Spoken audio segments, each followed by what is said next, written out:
Alhamdulillah wassalatu wassalamu ala sayyidina Rasulillah wa ala alihi wa sahbihi wa man wala. Bapak-bapak, ibu-ibu sekalian, Assalamualaikum warahmatullahi wabarakatuh. Senang sekali saya bisa berada di tempat ini pada hari ini, kembali ke UIN Sunan Ampel. Terakhir waktu itu berapa 4 tahun yang lalu mungkin ya Pak Masdar ya, di sini sebelum pandemi. Dan seperti tadi kata Prof. Amin Abdullah, sebenarnya saya lagi sabbatical dan the idea of the Sabbath tahun ke-7 ya kan, karena dulu ada orang naik ke atas gunung ketemu Tuhan dikasih perintah 10 perintah, salah satunya thou shalt not work during the Sabbath. Makanya orang Yahudi tidak boleh katanya kalau hari Sabtu itu kerja. Bahkan katanya ada orang-orang yang maksa tetap mau mencari ikan hari Sabtu, akhirnya dikutuk sama Tuhan jadi kera ya kan. Jadi saya menghormati itu karena ini sabbatical year saya nggak mau kerja. Tapi karena Pak Masdar, sahabat saya dari sejak zaman di Melbourne dulu, walaupun waktu itu Pak Masdar sedang ambil S3, saya S1, saya nggak setua Pak Masdar tentunya. Jadi saya tidak bisa menolak. Dan waktu Pak Masdar memberikan undangan, dia bilang tolong bicara tentang religious authority, the question of continuity and change. Saya bilang Pak Masdar, saya agak bosen sebenarnya bicara tentang religious authority. Boleh nggak saya bicara yang lain? Oh ya boleh.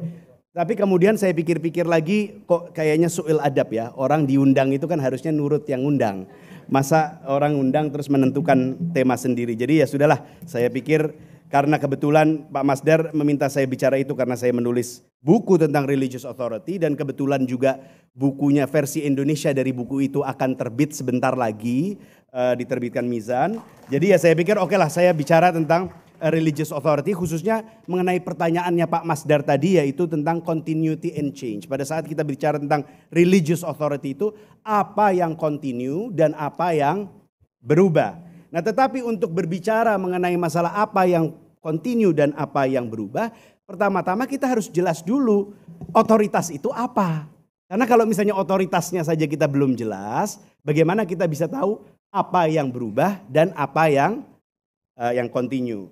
Jadi saya akan bicara, ini pakai bahasa Indonesia apa bahasa Inggris sih Pak Masdar? Apa campur-campur? Campur-campur, oke. So let me begin with the notion of authority. What is authority? One way to answer this question would be to go back to the Roman political theory and practice. Precisely because the term authority is an important Roman concept, that became part of the classical heritage of both the northern and southern lands of the Mediterranean. Authority comes from the Latin term auctoritas, which in turn is derived from the verb auger. Auger meaning to augment. Augment itu apa artinya? Memperbesar. Memperbesar atau membuat sesuatu itu lebih hebat dan lebih baik. Itu artinya auger, augment. Dan itu kata otoritas itu berasal dari kata itu. Authority is a relationship. Okay? Pada saat kita menyebut kata otoritas, itu sebenarnya kita merujuk kepada sebuah relasi. A temporal relationship, to be more precise. Jadi ini adalah relasi waktu. It is a relationship constituted by 3 things. Ada 3 yang membentuk sebuah relasi yang kita sebut sebagai otoritas. Yang pertama adalah the notion of a past, masa lalu. Not just a past, bukan masa lalu biasa, but a past deemed foundational by a group of people. Jadi masa lalu yang foundational. A foundational past is a past that constitutes the beginning of a community or a group of people. A past that the community traces its origin and derive its identity as a corporate group. Untuk orang Romawi misalnya, masa lalu yang fondasional itu adalah pembangunan kota Roma. Untuk orang Nasrani misalnya, masa lalu yang disebut fondasional adalah penyalipan Yesus. Untuk orang Indonesia misalnya, bangsa Indonesia, masa lalu yang fondasional apa? Sumpah Pemuda, ya kan? Proklamasi kemerdekaan dan revolusi, itu yang kita sebut sebagai masa lalu yang fondasional. For Muslims, untuk orang Muslim, masa lalu yang fondasional adalah masa lalu kenabian, masa lalu nabi, masa lalu penurunan wahyu, atau yang bisa kita sebut sebagai prophetic past. That is the only past that all Muslims, no matter their cultural varieties, recognize as foundational. Mau Muslim dari Afrika Barat, mau Muslim dari Afrika Timur, mau Muslim dari Indonesia, semuanya ya kalau ditanya masa lalu foundationalnya adalah masa lalu kenabian. And do note that the foundation here is temporal. Jadi menurut saya sebagai antropolog dan sejarawan, yang fondasi dari agama kita itu sebenarnya adalah waktu, bukan kitab. Karena kitab baru datang kemudian. Al-Quran baru ada setelah masa lalu kenabian. Dan itu juga adalah sebuah attempt untuk mengumpulkan apa yang terserak dari masa lalu kenabian. Jadi sebenarnya fondasinya adalah waktu. Itu yang pertama, elemen yang pertama. Elemen yang kedua adalah koneksi ke masa lalu yang foundational itu. Bahwa fondasinya adalah masa lalu, maka berarti fondasi itu sudah tidak ada, sudah berlalu kan? Namanya juga masa lalu, jadi sudah tidak ada. Maka untuk masa lalu itu bisa tetap menjadi fondasi, dia harus selalu dihadirkan kembali. It has to be grounded. Ini kenapa kok ditunjukin, nggak perlu ditunjukin saya pikir. Karena itu bukan slide. Jadi untuk masa lalu itu bisa tetap hadir, masa lalu itu harus selalu diingat dan kita harus selalu membangun koneksi kepada masa lalu yang foundational itu. Bagaimana cara orang Romawi membangun koneksi dengan masa lalu itu? Menurut orang Romawi dulu adalah kita membangun koneksi dengan masa lalu kenabian itu melalui keluarga-keluarga yang mempunyai nasab kepada orang-orang yang ikut membangun kota Romawi. Maka di dalam sistem politik Romawi dulu itu kalau Anda tidak punya nasab ke para founder, pendiri kota Rome, itu Anda tidak bisa duduk di senat. Karena asumsinya adalah ada transmisi ilmu, hikmah, ajaran yang ditransmisikan melalui keluarga, ya kan? Nah, tetapi yang namanya transmisi itu bukan hanya kita mentransmisikan sesuatu dari satu generasi ke generasi yang lain. Apa yang ditransmisikan itu juga harus diubah untuk ditransformasi menjadi examples, menjadi uswah, menjadi contoh untuk masa kini. Belajar dari masa lalu dan membangun dari masa lalu itu contoh untuk masa kini. Dan yang namanya transmisi itu selalu membutuhkan kurasi, elaborasi, kontekstualisasi dari masa lalu itu untuk masa kini sesuai dengan kepentingan masa kini, for present concerns and challenges, for present questions and problem space that is always changing. It is in this sense that we can see how the term authority comes from the verb auger, that is to augment. What is being augmented is the foundation built by others in the past. Jadi pada saat kita mentransmisikan masa lalu itu kita juga membangun, memperbesar, memperluas masa lalu itu karena kita mentransformasikan masa lalu itu menjadi examples untuk masa kini. Itu yang kedua. Ya. Yang pertama jadi apa tadi? Masa lalu yang fondasional. Yang kedua apa? Koneksi kepada masa lalu itu. Dan yang ketiga apa? Yang ketiga adalah the ability to impart that model and effect obedience without resorting to coercion. Artinya Anda bisa dikatakan Anda otoritatif pada saat Anda berhubungan dengan masa lalu yang fondasional. Anda bisa mentransformasikan masa lalu itu menjadi contoh untuk masa kini. Baik misalnya berupa fatwa atau apapun itu. Kemudian Anda harus bisa mencontohkan itu dan membuat orang nurut atau taat dengan model yang Anda atau fatwa yang Anda hadirkan tanpa pemaksaan, tanpa coercion. Ini kuncinya. Ya. Jadi kalau misalnya Anda, asumsinya begini, kalau Anda harus maksa orang, harus menggunakan koersif, seperti tadi misalnya contoh di Brunei tadi, berarti Anda tidak otoritatif. Kalau Anda otoritatif itu Anda nggak perlu maksa. Orang akan mengikuti Anda sendiri. You may be powerful, Anda mungkin punya kuasa, tapi bukan berarti Anda otoritatif. Ya kan? Seperti kita datang ke dokter misalnya, dokter itu ngasih kita obat, dokter nggak perlu maksa dan nggak perlu mempolis kita akan minum sendiri obatnya karena kita percaya. Jadi harus ada kepercayaan kepada yang otoritatif. Nah, itu tiga hal ya, tiga hal yang membentuk otoritas. Nah, sekarang pertanyaannya adalah, pertanyaannya Pak Masdar kan continuity and change. Oke. Yang pertama sekarang kita lihat. Elemen yang pertama apa tadi? Masa lalu kenabian. Masa lalu kenabian mungkin kita anggap dia tidak pernah berubah, memang benar. Dari dulu sampai sekarang yang namanya fondasinya kaum muslimin itu di mana-mana adalah masa lalu yang fondasional adalah masa lalu kenabian. Nah tetapi kalau misalnya kita cermati lagi, yang namanya masa lalu kenabian itu selalu dihadirkan dan selalu tampak berbeda tergantung pertanyaan kita terhadap masa lalu itu apa, tergantung koneksi kita terhadap masa lalu itu apa, dan tergantung konteks di mana kita, kenapa kok kita mau menghadirkan masa lalu itu ke masa kini. Sebagai contoh, dulu ada seorang ulama namanya Abdullah ibn Mubarak ya, generasi tabi'in atau tabi'in. Dia aktif di Thughur, di perbatasan antara khilafah dan imperium Bizantium.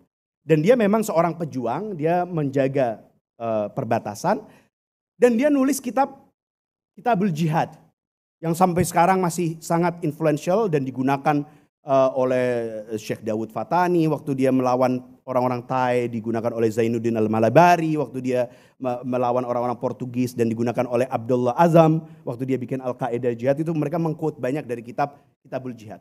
Kalau kita baca Kitabul Jihad itu kayaknya Nabi itu orang suka perang. Ya kan? Kok isinya kok perang terus?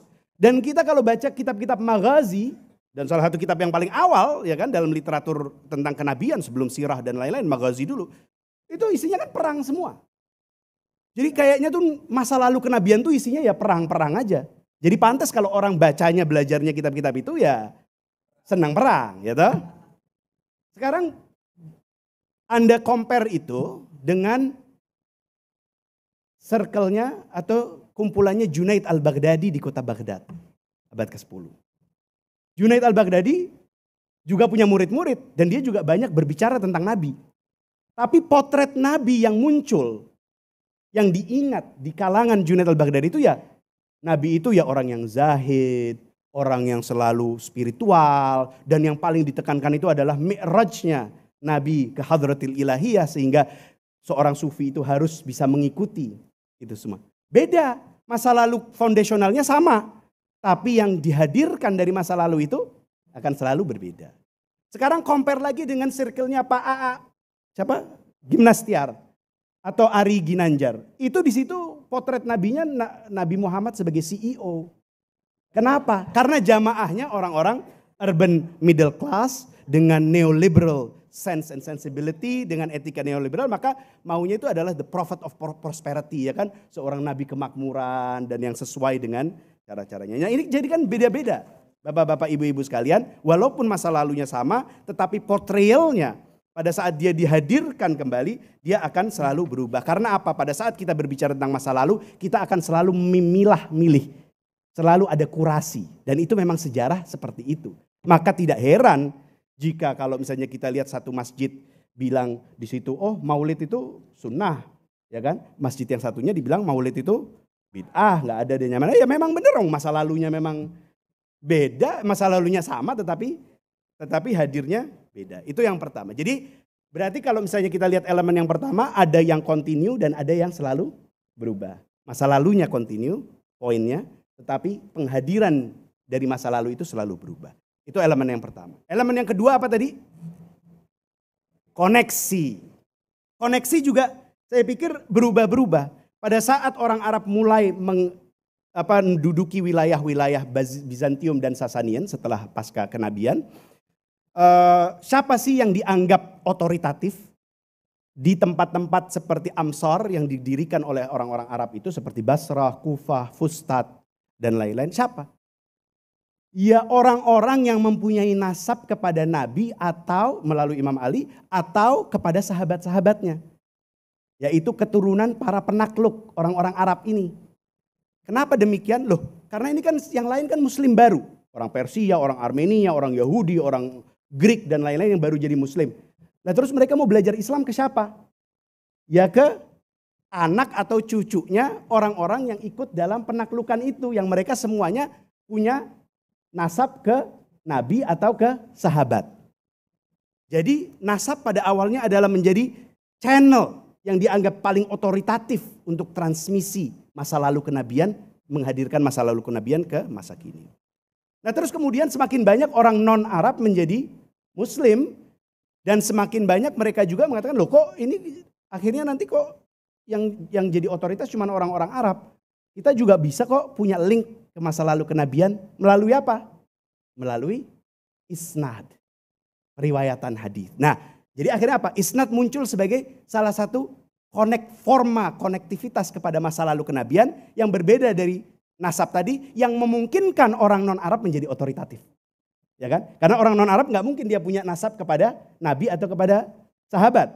Tetapi dengan isnad dia bisa mempunyai koneksi kepada masa lalu kenabian sehingga bisa juga menghadirkan masa lalu kenabian itu ke masa kini. Dan kemudian ada juga yang namanya silsilah untuk kaum sufi juga sebagai forma konektivitas kepada masa lalu. Nah, kadang-kadang ini forma-forma konektivitas ini saling bertentangan satu sama lain. Misalnya banyak perdebatan, mana yang lebih afdol, nasab atau isnad atau silsilah dan lain-lain. Tetapi kadang-kadang nasab, isnad, silsilah ini bisa menyatu dan membentuk sebuah forma atau relasi otoritas yang sangat kuat. Misalnya seperti contohnya dinasti-dinasti Syarifian, dinasti-dinasti Hasani dan Husaini, baik itu misalnya keluarga Ghumari dan keluarga Katani di Maghrib, keluarga Ba'alawi di Hadramut dan di Indonesia, keluarga Mizjaji dan Al-Ahadila, Al-Ahdal di Zabid, keluarga Jilani di Baghdad, keluarga Sanusi di Libya, Mirghani di Sudan, Jubairi di Bukhara, keluarga Bakri, Al-Wafai di Mesir. Ini semuanya keluarga-keluarga yang menyatukan nasab, isnad, silsilah. Jadi akhirnya mereka menjadi sangat otoritatif. Nah, sekarang orang-orang yang sudah mempunyai koneksi dengan masa lalu kenabian itu, dia kan harus menghadirkan masa lalu kenabian itu ke masa kini. Nah, itu selalu ada transformasi. Inilah sebenarnya menurut saya yang disebut sebagai sunnah. Sunnah itu kan sesuatu dari masa lalu yang dianggap sebagai otoritas baik dan bisa diikuti di masa kini. Maka itu zaman dulu misalnya sunnahnya orang Basrah dengan sunnahnya orang Fustat beda. Sunnahnya orang Madinah menurut Imam Malik harusnya menjadi standar. Tapi Imam Laits bin Sa'ad di Mesir mengatakan nggak bisa. Orang Mesir konteksnya beda, caranya beda, nggak boleh ngikutin orang Madinah. Kita di Jawa punya sunan-sunan kita dulu, wali-wali kita dulu juga mempunyai sunnah-sunnahnya sendiri. Jadi artinya selalu sunnah itu dihadirkan di masa kini tetapi dia tidak akan selalu otentik. Dia tidak pernah otentik, dia selalu esensial. Essence dengan authenticity itu sesuatu yang berbeda. Dan dalam agama itu logikanya itu sebenarnya adalah logika essence. Apa sih esensinya agama? Bukan apa yang otentik dari agama. Karena kalau apa yang otentik dari agama berarti semuanya harus sama nih seluruh dunia. Tapi kalau apa yang esensial dari agama, berarti yang esensial di Jawa berbeda dengan yang esensial di Hadramut, berbeda dengan yang esensial di Mekah, berbeda dengan yang esensial. Semuanya memiliki sunnahnya. Makanya kita selalu melihat misalnya figur-figur kiai, ya kan, figur-figur syekh-syekh sufi sebagai orang-orang di mana kita bisa belajar sunnah, gitu kan. Satu contoh yang paling memukau menurut saya adalah studi Ronit Ricci tentang kitab 1000 Masalah. Anda pernah dengar kan kitab 1000 Masalah ini? Kitab 1000 Masalah ini kitab yang ditulis abad ke-10, tapi setelah itu sudah diterjemahkan ke banyak bahasa. Dari bahasa Arab ke bahasa Persia, bahasa Turki, bahasa Urdu, bahasa Hindi, bahasa Jawa, bahasa Sunda, bahasa Melayu, bahasa Latin. Dan ini ceritanya adalah cerita tentang Nabi bertemu dengan seorang rabai Yahudi namanya Abdullah bin Salam. Dan Abdullah bin Salam itu mau tahu ini Nabi ini benar gak sih utusan Tuhan. Dan dia tanya 1000 masalah sama Nabi dan semuanya dijawab. Dan itu masalahnya dari mulai akidah sampai ke tasawuf, sampai ke amaliyah dan lain-lain. Nah yang menariknya kalau kita lihat dari kitab-kitab itu dan terjemahan kitab-kitab ini yang diteliti oleh Ronit Ricci. Kalau kita baca kitab 1000 Masalah versi Tamil sama kita baca kitab 1000 Masalah versi Jawa, itu pertanyaannya beda dan jawabannya Nabi beda. Makanya kitab itu di zaman modern pada saat kita sudah gila otentisitas keagamaan, harus ada isnadnya ini mana, nggak ada hadisnya dan lain-lain. Akhirnya kitab itu menjadi masalah dan tidak lagi digunakan. Tetapi selama berabad-abad orang Muslim dari mulai Turki sampai ke Jawa ini belajar Islam ya dari kitab 1000 Masalah. Dan bicaranya Nabi itu ya berbeda dari satu tempat ke tempat yang lain. Ya jangan kita tanya yang otentik yang mana. Karena ini bukan logikanya, bukan logika otentisitas. Kalau Anda mau nyari yang otentik Anda berarti salah alamat. salah pertanyaan itu bukan pertanyaan yang tepat saya pikir. Karena yang esensial bagi orang Jawa berbeda dengan yang esensial dengan orang Tamil. Sehingga sunnahnya juga berbeda-beda. Nah itu jadi, tetapi kan di zaman modern ini kemudian kita lihat bahwa masalah otentisitas ini jauh menjadi penting. Dan kayaknya semuanya itu harus ada hadisnya. Dan kalau misalnya nggak ada hadisnya nggak dianggap otentik, dalilnya mana dan lain-lain. Sehingga akhirnya asumsinya nih gini, asumsinya adalah hadis itu sebagai documentary evidence, itu adalah transkrip yang transparan dari masa lalu kenabian. Padahal kan hadis juga diriwayatkan di konteks yang partikulir. Setiap hadis itu diriwayatkan untuk kepentingan tertentu, untuk keperluan tertentu, sebagai pertanyaan sebagai jawaban dari pertanyaan tertentu. Maka hadis ini sebenarnya adalah salah satu cara dari mengakses masa lalu kenabian, bukan sebagai fondasinya yang kemudian kita harus jabarkan dan lain-lain. Nah, ini yang saya pikir berubah di zaman modern. Tentu untuk orang-orang untuk ahli hadis itu penting. Tetapi sekarang kalau kita lihat dalam perkembangan sejarah Muslim, ya seberapa penting sih ahli hadis itu? Saya berbicara sebagai sejarawan ya. Saya nggak berbicara sebagai teolog atau sebagai kiai atau sebagai habib. Saya berbicara sebagai sejarawan. Yang paling influential di masyarakat Muslim seluruh dunia itu siapa sih sebenarnya? Apa orang-orang yang mengatakan itu? Haddatsana an abi wa haddatsana an syaikhi an fulan an fulan an fulan an fulan ila Rasulullah SAW qala Nabi SAW. Enggak ada, itu sedikit orang-orang di pesantren. Orang-orang pada umumnya belajar Islamnya dari mana? Dari kitab Majnun Laila kalau mau berbicara tentang kecintaan kepada Tuhan, dari kitab 1000 Masalah dan lain-lain. Karena enggak banyak, makanya Ibn al-Jauzi itu tulis buku panjang mengkritik para qusas, para storyteller, para pembawa cerita, karena dianggap bahwa wah ini nggak ada hadisnya semuanya tapi jauh lebih berpengaruh daripada saya yang seorang ahli hadis. Di Jawa dulu ya orang belajar agama dari mana ya? Dari dalang, ya kan? Dari dalang nggak ada sanadnya, nggak ada hadisnya dan lain-lain. Tetapi ya dia mempunyai pemahaman tentang apa sih sebenarnya yang esensial dari agama. Nah terakhir yang ketiga adalah apa tadi? Kemampuan untuk bukan hanya koneksi kepada masa lalu, mentransformasikan masa lalu sebagai examples, tapi juga menjadikan examples itu atau contoh itu dari masa lalu itu sebagai sesuatu yang diikuti oleh masyarakat tanpa memaksa sehingga menjadi sunnah yang hidup di masyarakat itu.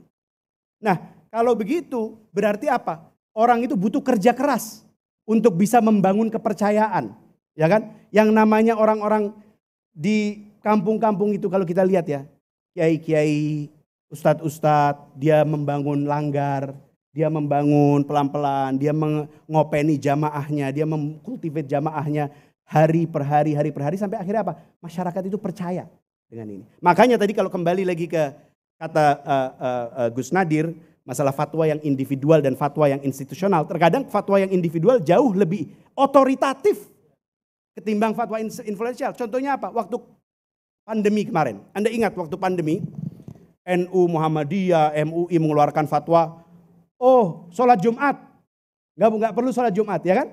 Tapi di banyak masjid, ustadznya atau kiainya bilang nggak ada, tetap sholat Jumat, masyarakat tetap sholat Jumat. Dan masyarakat di kampung itu ya percayanya sama orang yang tiap hari ngopeni dia dong, yang tiap hari nungguin langgar, yang tiap hari membangun jamaahnya. Ngapain percaya sama institusi abstrak, Muhammadiyah, Nahdlatul Ulama, MUI, bukan nunjuk orang ya. Saya pengurus Lakpaksidam PBNU loh, jadi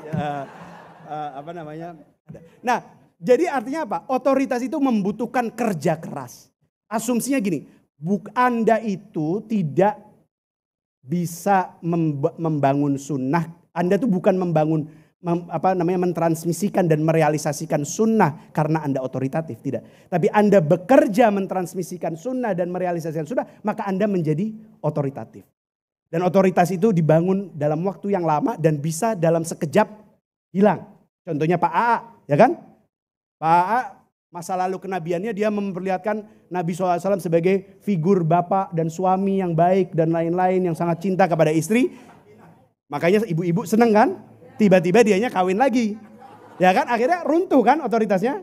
Coba kalau misalnya sekarang kiai di Lirboyo, di Ploso dan lain-lain.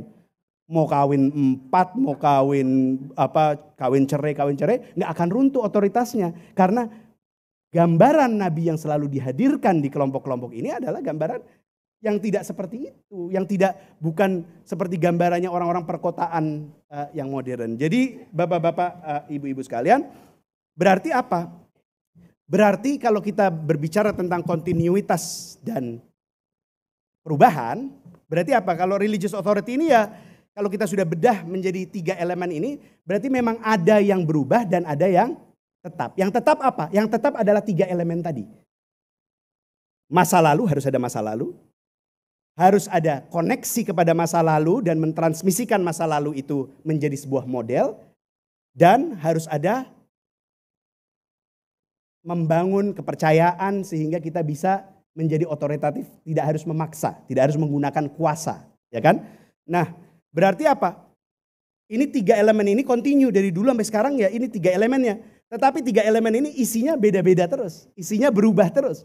Masa lalunya selalu tampak beda, tergantung dari mana kita melihat.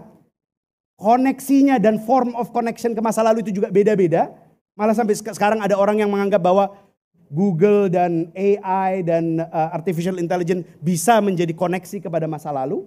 Tapi ada kiai-kiai yang mengatakan nggak bisa kalau tidak ada isnad, tidak bisa. Ada orang-orang yang menganggap kita bisa baca Sahih Bukhari terjemahan aja sudah menjadi koneksi dengan masa lalu, jadi selalu berubah. Dan yang ketiga, karena tadi adalah membangun kepercayaan, membangun relasi sehingga kita bisa menginfek, itu akan selalu berubah. Karena apa?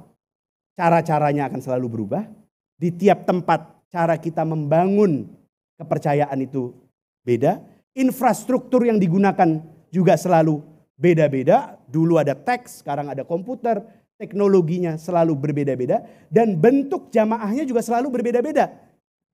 Dulu bentuk jamaah itu seperti tarekat tasawuf. Sekarang ada bentuk jamaah WhatsApp group. Ada bentuk jamaah Facebook group, ya kan? Ada bentuk jamaah pengajian-pengajian dan lain-lain. Jadi selalu berubah. Bentuk-bentuknya akan selalu berubah. Jadi dengan demikian 3 elemen itu adalah 3 elemen yang selalu memproduksi 2 hal yang terpenting dalam agama Islam. Yang pertama adalah sunnah, yang kedua adalah jamaah. Adapun sunnah dan jamaah ini selalu penting, tetapi isi dan bentuk isinya sunnah itu apa, dan bentuknya jamaah itu seperti apa akan selalu berubah-ubah, walaupun tetap namanya tetap sama. Jadi mungkin itu saja yang bisa saya sampaikan Pak Masdar. Nanti ininya yang versi bahasa Inggrisnya saya kasih Pak Masdar biar kalau mau diterbitkan. Tapi kalau mau lebih lanjut lagi, monggo baca bukunya What is Religious Authority, Cultivating Islamic Communities in Java, diterbitkan sama Princeton tahun 2021. Tapi edisi Indonesianya akan keluar sebentar lagi. Oke, terima kasih. Mohon maaf kurang lebihnya. Semoga jelas. Wallahul muwaffiq ila aqwamit thoriq. Assalamualaikum.